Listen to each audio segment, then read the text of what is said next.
Welche Sprachen mussten Sie lernen in der Informatik? In der Informatik haben wir an der Hochschule Karlsruhe ja C++ gelernt, was ich immer noch als absolute Grundlage ansehe. Dann hatten wir im EUVM-Master noch Python gelernt für die Computer Vision und KI und so weiter, die ganzen modernen Themen. Und das hat dann Anwendung auch hier gefunden in Frankreich an der NSEM, wo wir jetzt gerade sind, für die Roboterprogrammierung und da auch wieder Computer Vision-Themen natürlich.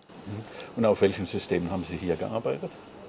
Diese Roboter-Themen, die wir hier in Frankreich hauptsächlich behandelt haben, die laufen zum Teil auf proprietären Systemen, sprich vom Hersteller eigene Betriebssysteme. Ansonsten wurde Windows benutzt, es wurde Linux benutzt. Macintosh ist weniger verbreitet, das ist wirklich eher in der Medienwelt und Kunstwelt verbreitet. Für Roboter aufgrund der Hardware, der Nähe zur Hardware, kommt da meistens Linux zum Einsatz, Linux und Windows. Mikrocontroller auch? Mikrocontroller auch, natürlich. Mikrocontroller bilden bei Robotern schon fast die Grundlage. Wenn ich Sensoren und Aktoren ansteuern will, dann kommen auf jeden Fall viel Mikrocontroller zum Einsatz. Welche haben Sie da eingesetzt, wenn ich fragen darf? Muss ich nachdenken. STM oder? Wir haben hier ein Projekt gemacht, eine Projektarbeit, wie man es in Karlsruhe nennt. Und dort kamen bei uns persönlich die Arduino-Familie zum Einsatz. Allerdings andere Studentengruppen in ihren Projekten haben Raspberry Pi verwendet, was ja auch allseits bekannt ist. Okay. Ja. Also Arduino dann auf Atmel oder auf welchen oder ESP32 oder sowas? In dem Fall die Atmel-Prozessoren, allerdings ESP32 verwende ich für meine ganzen privaten Projekte sehr gern. Seit ich den ESP32 kennengelernt habe, ist das für mich die Universalwaffe geworden. Okay. Okay, und dann eben in C++ oder haben Sie auch MicroPython gemacht? Ich persönlich habe bisher C++ verwendet für alles. Man kann da sowohl die Arduino IDE als auch Visual Studio verwenden. Okay. Und das sind alles Werkzeuge, die haben wir angefangen im Bachelor an der Hochschule gelernt und ja, die verwende ich tagtäglich. Wenn Sie jetzt deutschen Studenten einen Tipp geben, wie sie ihr Studium gestalten sollen, was würden Sie da sagen? Studium gestalten? Ja, wenn man jetzt sagt, okay, ich stehe jetzt am Anfang, möchte jetzt Ingenieur werden und dann kann man ja einmal diesen geraden Weg gehen Ja. oder man kann natürlich sagen, okay, ich möchte auch mein Horizont ein bisschen erweitern in kultureller Hinsicht und auch persönlicher Hinsicht. Und die Frage ist einfach da, was würden Sie jetzt einem deutschen Studierenden empfehlen?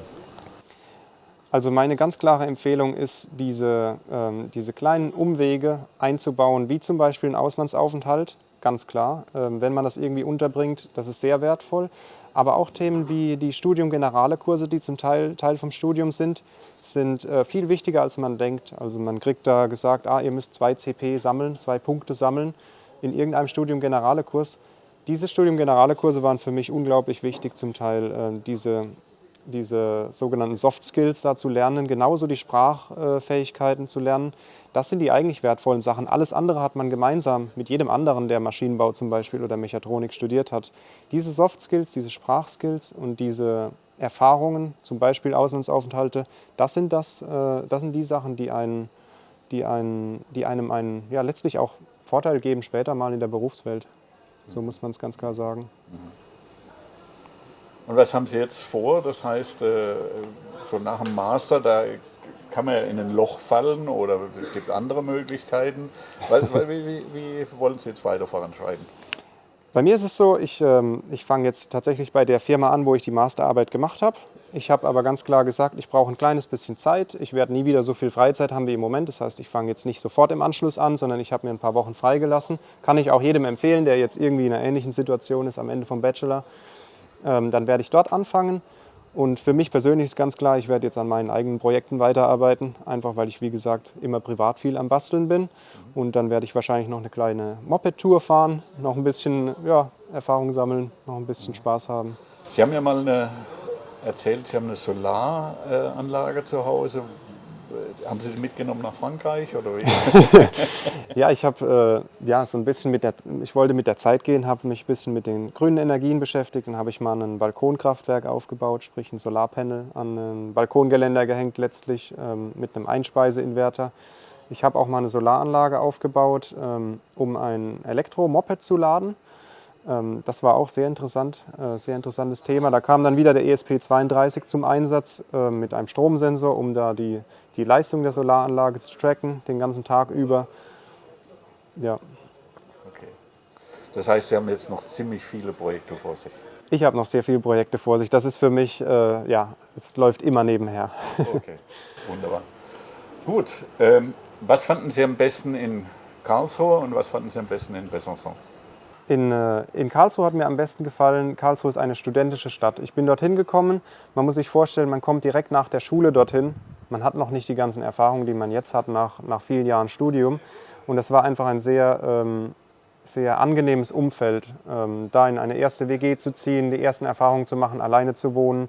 Und Karlsruhe ist dafür eine tolle Stadt. Also die Hochschule ist eine tolle Umgebung und die Stadt ist eine tolle Umgebung. Da gibt es viele Angebote. Es gibt immer Ansprechpartner, es gibt immer Gleichaltrige, es gibt immer viele Leute in der gleichen Situation.